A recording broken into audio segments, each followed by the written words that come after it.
Good evening and welcome to episode 307 of the Private Property Podcast. I'm your host, Uzamantungwa Khumalo. It's the Wednesday edition of the Private Property Podcast. If you're joining us for the first time, welcome to the only daily property talk show in South Africa that helps you on all things relating to property. Make sure that you go to our Facebook and our YouTube page to catch up on all the great episodes that you have already missed out on. And to all our regular viewers, whether you're watching us on Facebook or on Instagram or even YouTube, welcome to it. You know how we do every single weekday. You and I have an appointment where we're always in conversation with a property expert who helps us make better property decisions. Certainly here to share great insights, tips and tricks that can enable you to make better property decisions. And talking about making property decisions, we of course also have a whole host of other shows that you can tune into across Private Property's social media pages. As it is a Wednesday, you can catch Esther Claassen on the First Time Home Buyers Show, where she's always in conversation with people who've not only walked that first-time home buying journey, but have gone on to grow their property portfolio from strength to strength. So if you want to find out how they did it, how they do it, and continue to not only build, but certainly grow their property portfolio, then that is a show that you can tune into.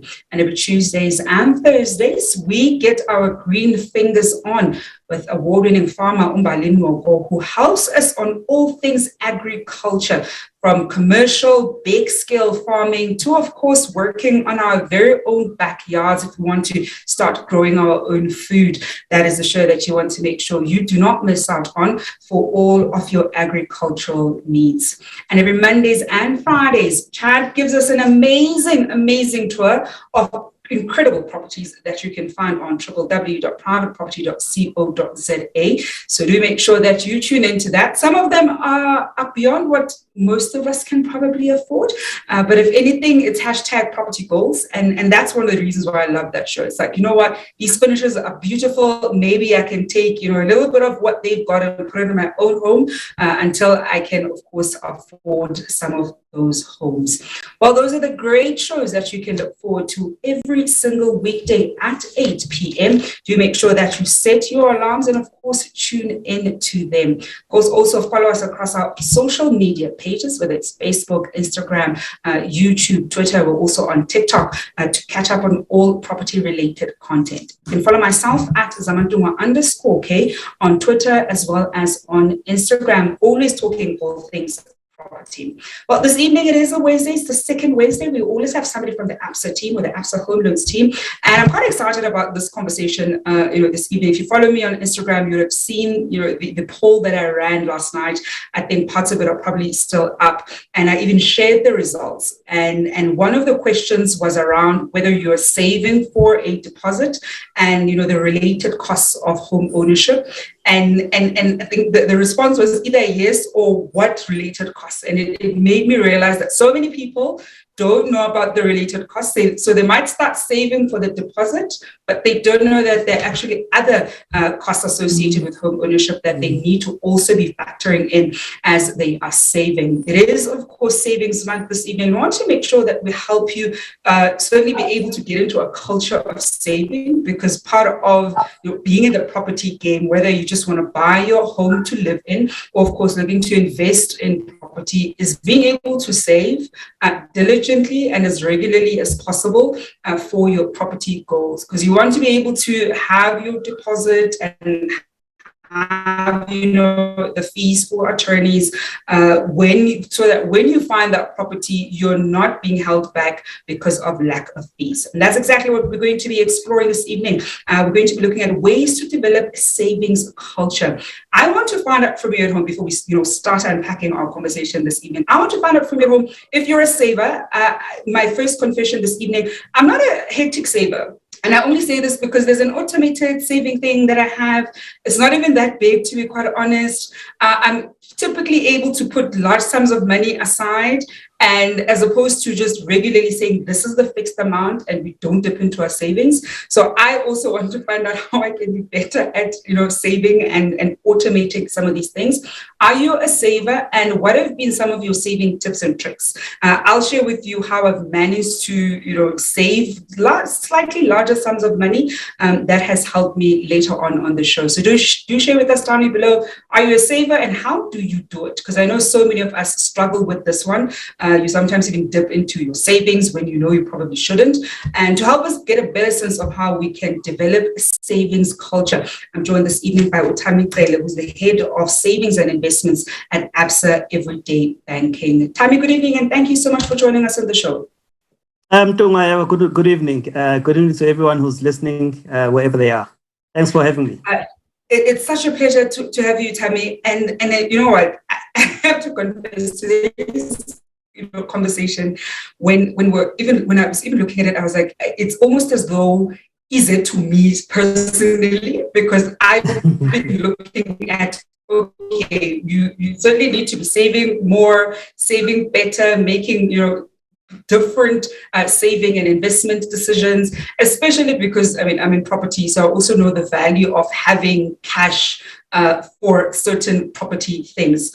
But I want to find out from you, and this is probably one of those questions that seem like such an obvious one, right? Is when we look at sort of long-term saving and short-term saving, what becomes the differentiating factor? Because as I was saying, in the intro, that sometimes I have that automated one, and I can easily just dip into it, and not dip into it because there's an emergency per se, but there's this thing in Ifunayo, and now I'm dipping into it. So how do we then differentiate saving for short term and the kinds of things that would probably be, for short term savings versus, okay, this is now a long term savings. That's the thing we don't dip into at all.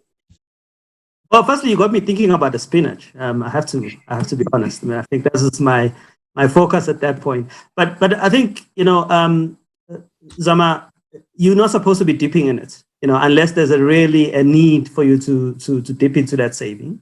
As soon as you are in a position to do it so willy-nilly, then I think we are starting to get into a point where is it really saving for things that you need at a later stage, or is it for goals? Especially if you just take it out and anytime you feel like doing it, or actually having the urges to take it out and then there's no control to hold yourself back. I think that really will be the starting point for me. Is that when we talk about saving, we're talking about, short-term needs, of course, but it's needs that usually would be things, firstly, that are unforeseen, and that's why we call it the emergency fund that you put aside. There's a lot of those. We can go into the examples of what those look like and what they are. And then, of course, there's certain specific goals that you would save for. I think if you want to travel somewhere, I know that the borders are starting to get opened up globally. So if you are saving to travel somewhere, that's very important that you put money aside. Imagine utilizing your normal cash flow from your day to day, to use for traveling purposes. I think that'll put you in a very difficult situation. And also avoiding to borrow, for the sake of traveling, right? So I think main thing is you need to plan it because it's a thing that gets planned. That's one of the examples, that you could be saving for a short-term goal. You also could be saving for, for things, that we talk about deposits, as we spoke about deposit for your house. Because I think if you put skin in the game, I think any credit provider will look at you, with a very keen eye, naturally, so if you're going to put a deposit of your own, and also you have a sense of ownership, for yourself. And they could also be for educational purposes. That you're going to register next year for some course that you really have been planning on. You put money aside for those things. So it is short term in that sense, but not short term in a sense that you can take it out anytime you do one. Right? Talk about long term saving or investing. This is where, as an individual, you're saying, I have enough savings for my short term needs. I have enough savings for situations that I may not have control over. Some things that are not insurable. Those that are insurable, of course, you can take insurance for it because that's also a way of protecting yourself. But those things that just, a tire just burst, and you need to make sure it gets replaced and you need to go and get it done. You need to do that, right? And something just happened in the house that really requires an emergency fixing, as a result of that. or a medical situation that you might find yourself in. You don't want to find yourself scrambling and not being able, to fulfill those things, as well. So once you've taken care of that and you've got enough savings buffer to be able to cover your immediate, call them essential day-to-day, so when we talk around that, we're talking things like grocery, things like rent, things like, things like insurance, because I think it's important to be insured. And once you've got enough to cover, and we usually talk about at least 3 months of that, to be able for you to cover. And the reason why we say that is generally because when we say have a savings buffer, it's really about covering you for a situation where you suddenly lose a job. The last 18 months have taught us that these things can happen at any time and with anyone, right? And then to find a new employment, it takes a bit of time. And we usually say, in order for you to find, it takes about 3 months to 6 months to even longer these days, right? And you want to make sure that the essentials get taken care of in the meantime. So once you've got that savings buffer, you now have an opportunity to be able to go and invest for a longer period of time. So now you're looking at things like equities, like unit trusts, where you actually have long-term ambitions. And you look at things like tax-free savings, where you now know that this is either to top up for my retirement or this is either to really save me up for the future or future family that I'm planning, and other things that might be long-term that you might be looking at, or to build wealth. And I think we talk about wealth legacy these days. And if you look at social media, everybody's talking about financial well-being and financial wellness. This is where you start investing for long-term. And when you talk long-term, from a time horizon point of view, you're talking things like 2, 3, 4, 5 years, or even longer as a planning for yourself. And that's what the differentiator comes into being. So short term, probably the next 12 months, long term, beyond 12 months, longer than 2 years, 3 years, and beyond. And Thami, as you're talking, one of the things, 2 things that you highlighted that I want to pick up on is when we save for things like traveling. As you were saying that, part of me thought it's another confession, because the viewers at home know how I also share the upside as much as I'll share goals and milestones and everything going well. But the bad habit side, I think, with so many of us, myself included, when it comes to certain travel trips, is when you know that you haven't saved for it, or even haven't saved adequately. Maybe you kind of just started, or sometimes, last minute trip can come up that you think, let me YOLO and go, is that you either, dip into your credit card, for example, if you know that you're going to spend more than what's in your check account. I've done this, especially for trips abroad, where you're like, nope, and I'm not going to spend 8 months putting, additional funds aside so I can live my best life. And we know how we get when we're traveling, whether it's within our borders, and certainly when we're outside of our borders, it's also a different currency. And when the currency is stronger than the rand, by probably the 8th hour you're in that country, like, I'm going to stop doing the conversion in my head. I'm just going to swipe. If I die, I die. And I know a lot of us, certainly in my age group, I'm 31, a lot of us in our age group have those. I'll see it ahead. And I think that's one of the things that we tend to not think about. And more often than not, it really does end up putting you in a difficult financial position, especially if you've either had to extend your credit facility, or if you've got an overdraft facility, maybe take a bigger one for small things like that aren't even an emergency. And I think the second one is the tax-free savings. I think I wish I got serious about it the year it came out and just maxed it out from year one. I think it's only now where I'm like, okay, actually, this should be a thing. It must just be maxed out every year. And hopefully at some point, government will increase the lifetime limit from $500,000 to slightly more, because when you look at the numbers and the compound interest and the potential growth of that facility, it's actually quite a lucrative one. So I certainly think it's not been explained well. And so I'm almost also throwing this back at you. It's just not being explained well. And this is coming from somebody who is relatively clued up. I read up on these things. And it's only been recently where I'm like, oh, okay, so this is actually, the fundamental benefit of it. So financial institutions, hashtag everyone, has not been explaining this well enough for it to be a thing that you actually do and stick to. So I'll put that back to you and the team, that a better job needs to be done with that particular facility. And so we can take advantage of that, right? We can take advantage of explaining to those that are listening, right? So at least they can then go and share it with other people and more. And next thing you know, a lot of communities are way around it. But I think if anything, it's probably a separate conversation altogether, because there's quite a lot to unpack. I mean, I did a whole exercise when it came to sort of finances, investments, doing all kinds of comparisons, and even running all types of different scenarios where it's concerned. So I think I'll promise the viewers that we'll see how we can best pick that one up. Yep. No, perfect.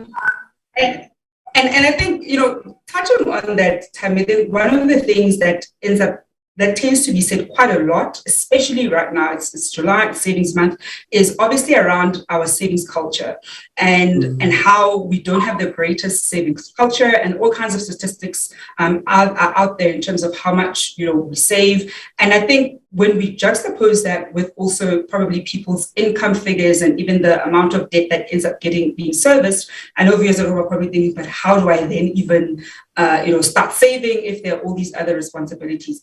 Perhaps shed some light in terms of our savings culture as a country, because this is one of those things. Every single July we have this conversation and talk about the low savings culture, and across LSMs. So it's not even one of those things where higher LSMs save more. They're also living sort of overdraft and credit card facility debt.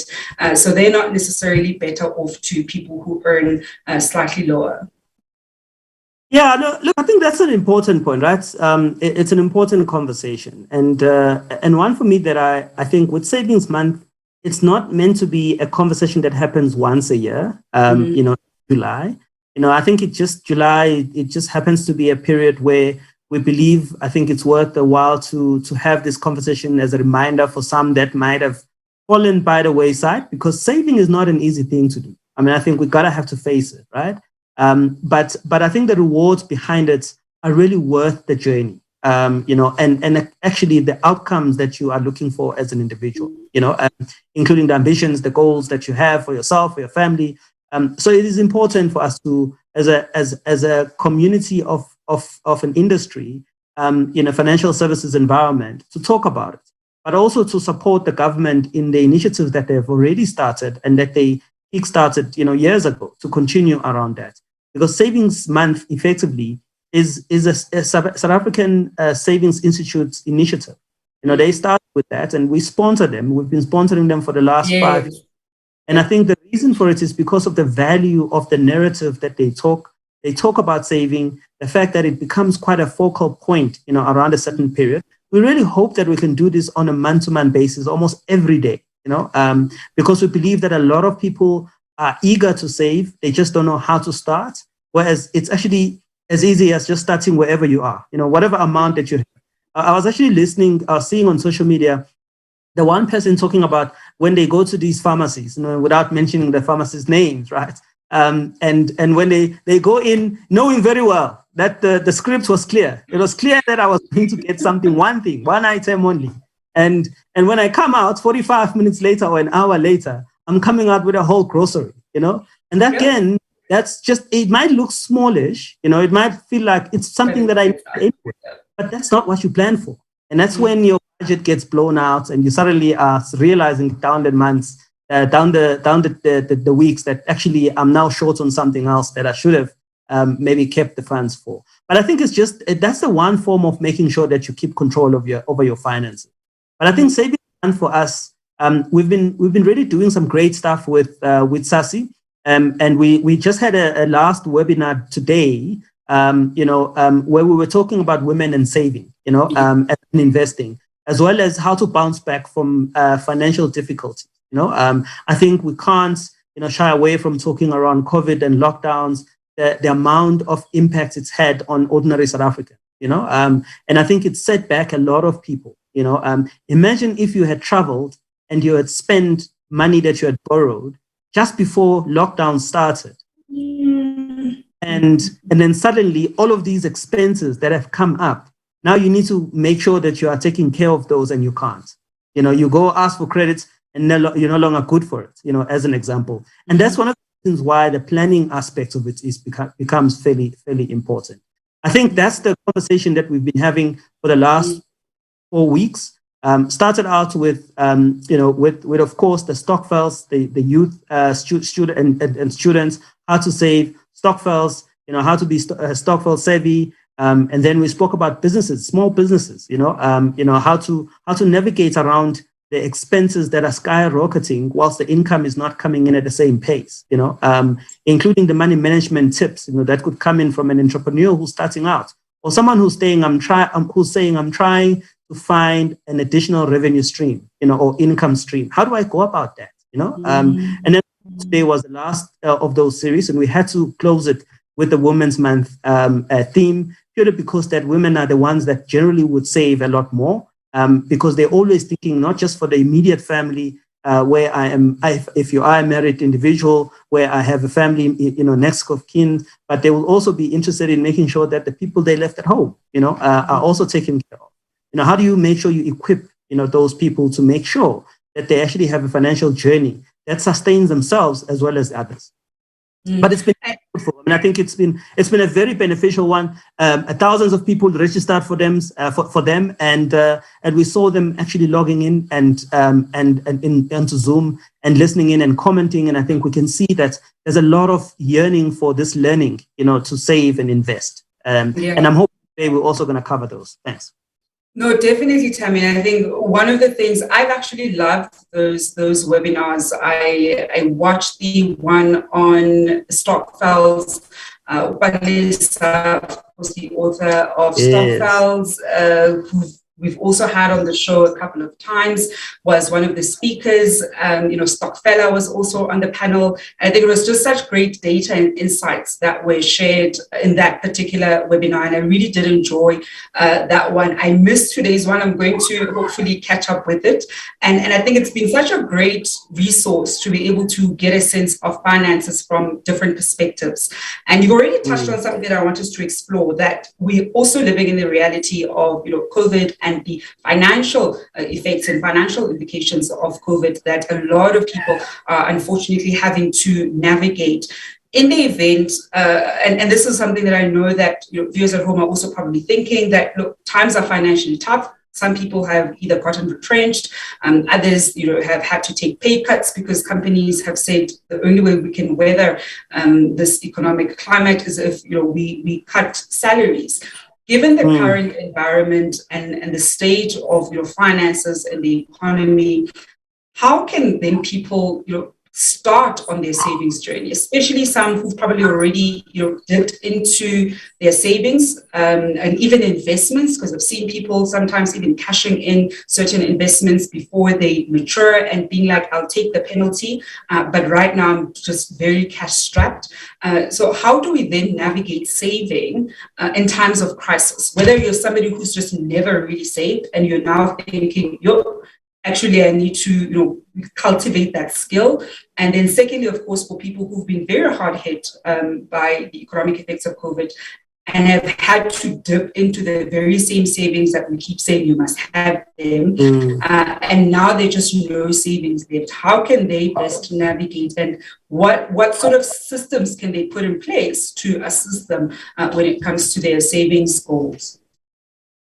Well, I think it's and this is probably one of those tough situations that I think any country can tell you that their citizens are really facing a tough time, right? And I think it's a global challenge. That impacts people in different ways. And I think to your point, there could be people who were already on a journey of saving. I think those had an opportunity to dip into their savings, in order to cover some unforeseen expenses or costs. But there are those who were not in a savings journey. But I think what actually would have happened is it made them realize that, hang on, I need to actually make sure that in future I don't find myself exposed the way that I was exposed, especially being asked to cut your salary or even to lose your job. I mean, I think it's a difficulty because, you've got these fixed costs that you need to take care of. There's a livelihood impact, that's at play there. But I think the main thing here is that, going forward from here on, there will be people who really, they can't do anything rather because they don't have an income. So it's difficult for them to save anything. But if you are employed and you've got some level of income, even if not employed, but you've got some income that you're generating, I think it is important that we become intentional about putting money aside for those emergency situations. As I indicated, in a minimum of 3 months, at least you need to work hard towards, but you obviously need to save as much as you can and for as long as you can, because you just never know. I mean, this has lasted 18 months and we're still counting, Now, I don't know a lot of people who could tell you that I had enough buffer to cover me for that 18 months. That's just the reality, right? Yeah. But I think what you do is you do everything that you can. And everything that you can is being honest with yourself, that you have to be intentional. You have to decide that you're going to put some money aside for yourself, and then do it. But also, the main thing is you got to have to give yourself time to plan. Because if you don't plan, then it becomes a thing that's easy to go and dip into again, right? Because if you plan, and you exercise a lot of control in making sure that you don't go back and dip into that money because you're putting it aside for specific purposes. And then once you've done that, then, the money management aspects of it is about also making sure that every cent counts. When you say every cent count, do I really, really need to spend this thing for today? Can I survive without it? If you can, I think you need to consider in terms of what to do. We're not saying a person must live a boring life. I mean, I think it's important to live comfortably and enjoy because you work very hard, right? But you gotta have to be realistic in terms of saying, look, at some point I'm gonna have to put money aside. And the one misconception also that's out there is that I need to have enough money to save. It could be any amount. I think what's nice about saving is that once you've gotten into that habit, it becomes such an ingrained thing in your behavior that you actually, it is very difficult for you to stop. I think the difficulty is starting, but with anything that has to do with change, it's difficult. Even gym, exercising, once you're starting out, it's very difficult. But at some point, it becomes so nice. It's become such a lifestyle for you that you actually feel withdrawals if you haven't gone to gym for a day or a couple of days. I think saving also takes the same shape in my mind. I think people can do that. And then one of the key things also is making sure that you automate the savings. If you're going to continuously go in and, and say, I'm going to do it manually and move the funds to my savings account, the challenge with that is, you're going to be tempted not to do it at some point. So what you must do is automate it. And when you automate it, also you pay yourself first. You've worked hard for a full month. Yes, we know your employer has paid you or you've paid yourself because you're self-employed. But then pay Zama for the job well done, and then you do that as not as a last thing that you do with whatever is left, at the end of the month. It has to be the first thing that you do. And I think once you've got those and you continuously do it, I think the habits will just kick in and it will become a very inherent behavior for you.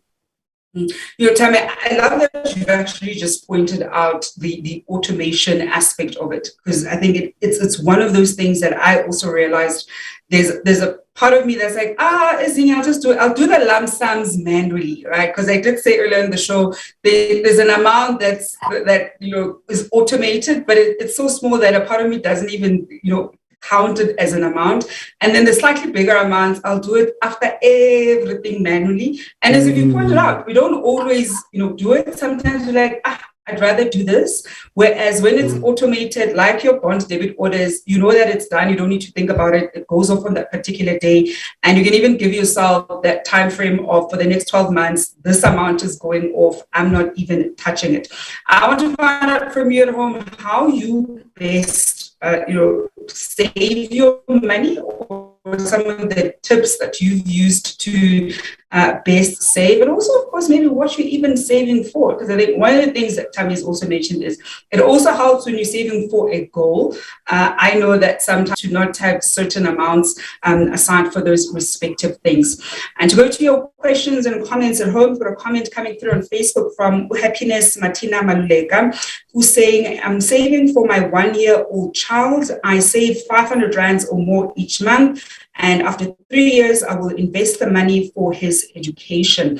And I absolutely love that. I think a lot of parents now are also thinking through, how can I save for my child? Because we also want our kids to have a better financial footing than what we had. So you're almost trying to set them up as much as you can. And one of our top fan gang members, Uma Tashingang, is saying, I read somewhere this week where someone was saying that they saved over 2,000 rands for not going to the pharmacy that Thami mentioned to buy deodorant. Stop making unnecessary and unplanned trips to the shops. You end up spending more. And I know there was a time when I was also guilty of this, because when you get into that store, you are there just for your script. Jiggy, you're coming out and you've spent 1,000 rands. One of the things that I've done is, save with a group of people. So I found that when it's for a Stockfell type setup, I'm amazing in that I will not miss a Stockfell payment. It will be paid largely on time. If there's a minor delay, I'll communicate it. I'll say, in 2 days' time, I'll pay it, then it's paid. Whereas when I save alone, it's easy to come up with all kinds of excuses. And I think that's testimony to what Thami was saying, that we find that women tend to save more. And it's also because more women are in Stockfells than men. And more often than not, they're the ones who are then able to put that money aside. And no missing those better, that's just something that even endlessly says, doesn't matter this month or not. That's certainly a payment that is always made. We've got Happiness coming back saying and advising Udina Adrius on our Facebook chat. So you can certainly see that the conversation is going on here on Facebook, saying trying to do a stop order where they take certain amounts from a savings account in a certain date. And that's such a great, quick, automated way where you set it like 500 rands. It goes off like any other stop order that you have. Thami, I can already say we definitely need to bring you back on the show because there's quite a bit that we haven't gone through. The one bit that I want to find out from you, and before I let you go, because there's still quite a few things I actually want us to unpack on the savings one, especially for those of us who are into property, probably might want to save for a deposit, want to save for costs associated with buying a home, is then when we look at, for example, some of the Absa products that people at home can make use of, what are some of the savings instruments that they can use and be able to put that stop order in and make sure that they're not thinking about it? Because as you said, you don't want to put yourself in a situation where you're doing it manually. You might do it the first 2-3 months, but after that, you're more likely not to actually, honor that savings payment. Yeah, look, I think thanks for that. I mean, I think, firstly, to your point earlier on, people are not just saving for deposits. You got to have to save, you live somewhere and you're buying a house somewhere else. You got to have to move. There's also a movement cost, right? For you that you need to make sure, because I think the emotions of buying a house, it gets so exciting that people forget to plan for the little things that are going to require a few of you to take out some cash and provide. The fact that you're going to have to clean the yard where you're leaving and also clean the yard where you're going. There's a big cleaning exercise, and it's basics. It's small things. Someone might think, oh, that's like $1,000 in here, but those things do add up. Not only just the transfer cost, not only just the deposit, but also some of those expenses. And I think for me, if you save for those, then you make your experience of moving a lot better. The experience of owning a home much more fulfilling as well. So you asked the question around the products. I mean, I think we've got a product called TrueSave.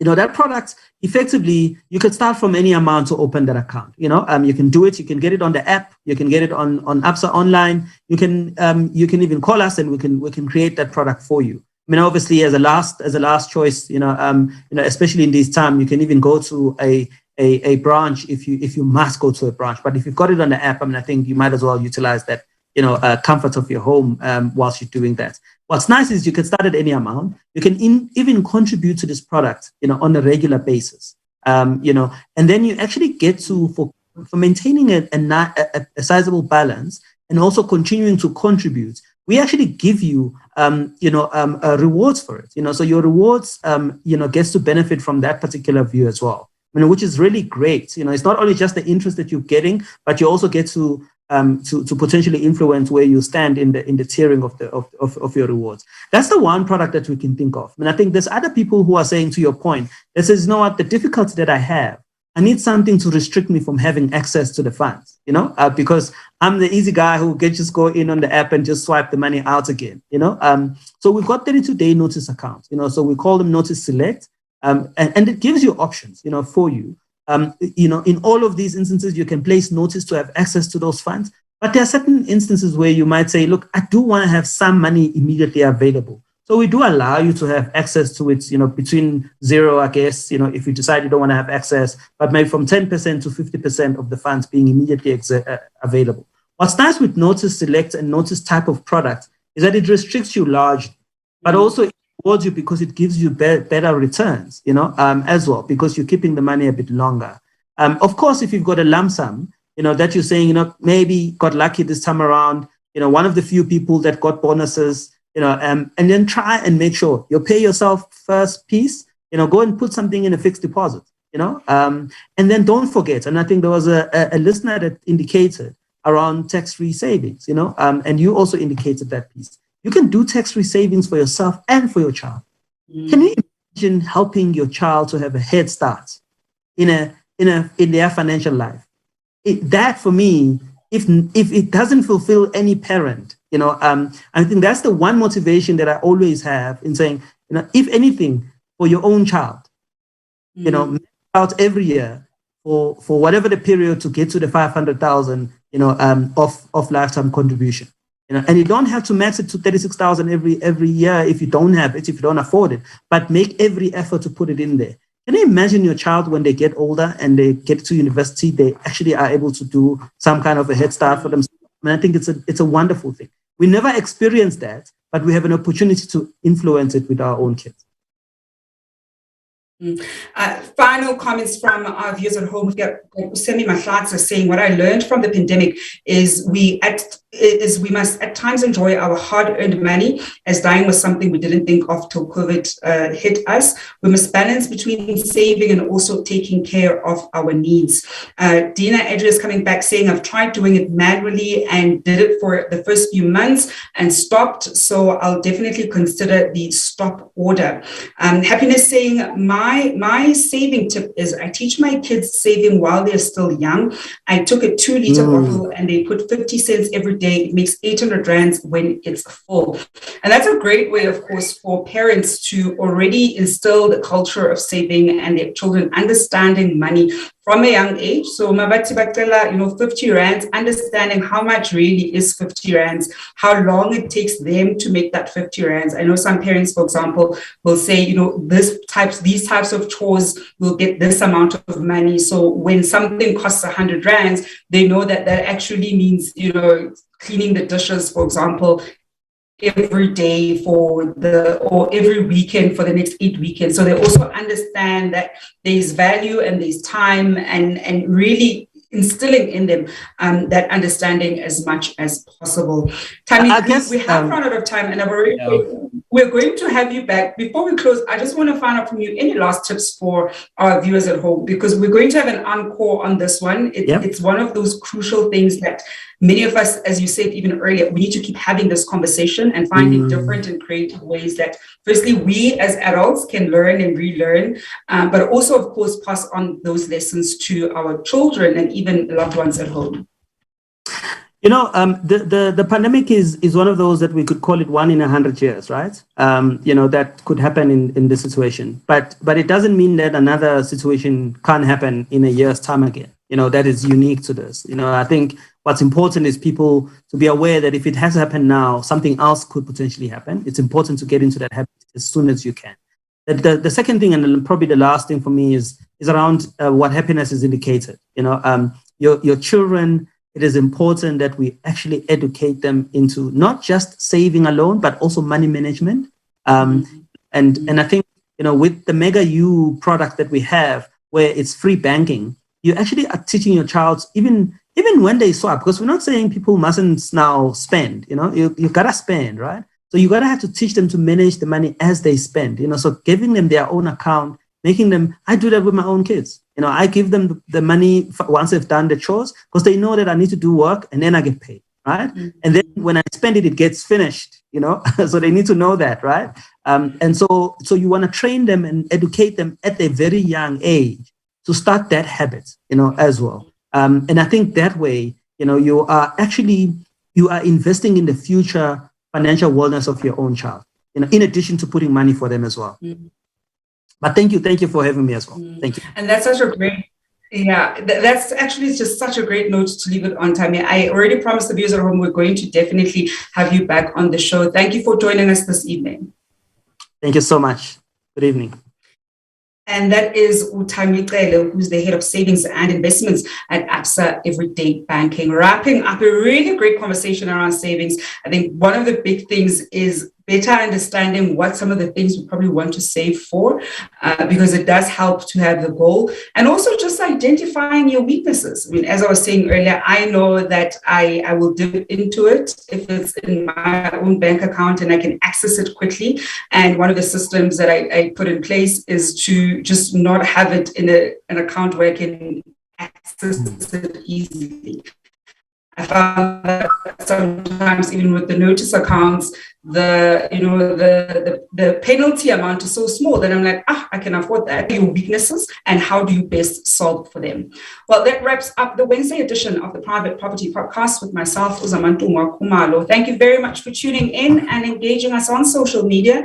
The conversation certainly continues in the comments section, especially on Facebook. I see that many of you are also sharing some of your tips and tricks and how you're better saving and instilling that culture of saving, not just for yourselves, but also to your kids. That's a wrap for me. I'll be back on your screens tomorrow evening at 7 p.m. It is, of course, a Wednesday, so you can catch the First Time Home Buyers Show with SC Claassen at 8 p.m. Until then, hoping you're staying home and staying safe.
Afternoon, my name is ST Claassen. As you know, on the First Time Homebuyer Show, we bring you amazing stories and amazing guests who share their property journey with us. And this week is no different. We're chatting to Peter Muhlala, an optometrist, and we get to see things through his eyes. See what I did there? That's live on Instagram, Facebook, and YouTube at 8 p.m. We'll see you there. Don't be late.